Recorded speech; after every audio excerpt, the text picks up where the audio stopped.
మన ప్రభువును ప్రియరక్షకుడునైన యేసుక్రీస్తు శక్తిగల నామంలో మీ అందరికీ శుభములు. ప్రియమైన దేవుని బిడ్డలారా, మరి ఎలా ఉన్నారు? గతించిన దినమంతా కూడా ఆయన రెక్కల నీడలో మనందరినీ కాపాడి మరి నడిపించి, పోషించి, ఆయుష్నిచ్చి, ఆరోగ్యాన్నిచ్చి మరొక నూతనమైన దినాన్ని చూడటానికి దేవుడు కృప చూపించాడండి. మరి ఈ దినాన్ని చూడలేక ఎంతోమంది కాలగర్భంలో గతించిపోతున్నారు. దేవుడు మనకైతే ఈ దినాన్ని చూడటానికి ఎంతగానో కృప చూపించాడండి. అందుకే దేవాది దేవునికి వందనాలు చెల్లించుకుందామండి. మరి ఈ దినము దేవుడు మనకిస్తున్న వాగ్దానము కీర్తనల గ్రంథము 44వ అధ్యాయము 1వ వచనం. నా నీతికి ఆధారమగు దేవా, నేను మొరపెట్టినప్పుడు నాకు ఉత్తరమిమ్ము. ఇరుకులో నాకు విశాలత కలుగ చేసిన వాడువు. నీవే నన్ను కరుణించి నా ప్రార్థన అంగీకరించు. ప్రియమైన దేవుని బిడ్డలారా, ఇందులో ఆదరణకరమైన మాటలు దేవుడు మనకిస్తున్నాడండి. మరి ఎన్నో ఉన్నాయి ఇందులో ఆదరణకరమైన మాటలు.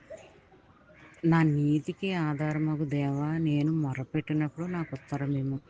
మరి నేను ప్రార్థన చేస్తున్నప్పుడు నాకు జవాబు ఇయ్యి ప్రభువా అని మనం ఇప్పుడు కూడా ప్రార్థన చేసుకోవాలి.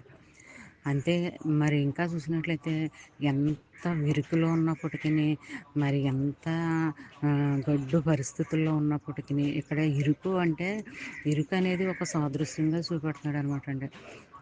మరి ఇరుకు అనగా నువ్వు ఎంత ఇబ్బందుల్లో ఉన్నావో, బాధల్లో ఉన్నావో, సమస్యల్లో ఉన్నావో, అప్పుల్లో ఉన్నావో, అలాంటి స్థితిలో నుంచి దేవుడు నిన్ను లేవనెత్తుతానని అంటున్నాడు. నీకు జవాబిస్తాను అని అంటున్నాడు.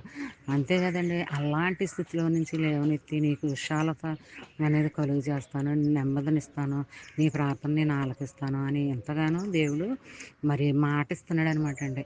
ఇలాంటి దీవెన ఆశీర్వాదకరమైన వాగ్దానాలు మనం ఎప్పుడు కూడా నమ్మాలి, విశ్వసించాలి. మరి మన బ్రతుకు దినాలన్నీ కూడా ఆయనతోనే మనం పెనవేసుకుని ఉండాలి. ఆయనతో అనుబంధం కలిగి ఉండాలి. ఆయనతో మరి ప్రేమ కలిగి ఉండాలి. అలా కలిగి ఉన్నట్లయితే దేవుడు మనల్ని ఎంతగానో ఆశీర్వదిస్తాడు, ఎంతగానో కనికరిస్తాడనమాట.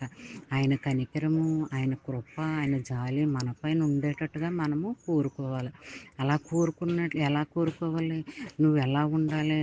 ఆయన ఆజ్ఞలను అనుసరిస్తూ, పాటిస్తూ, వాక్యానుసారంగా, ఆజ్ఞానుసారంగా నడుచుకున్నట్లయితే ఈ వాగ్దానం నీ జీవితంలో నెరవేర్పు అనేది కలుగుతుంది అనమాట అండి.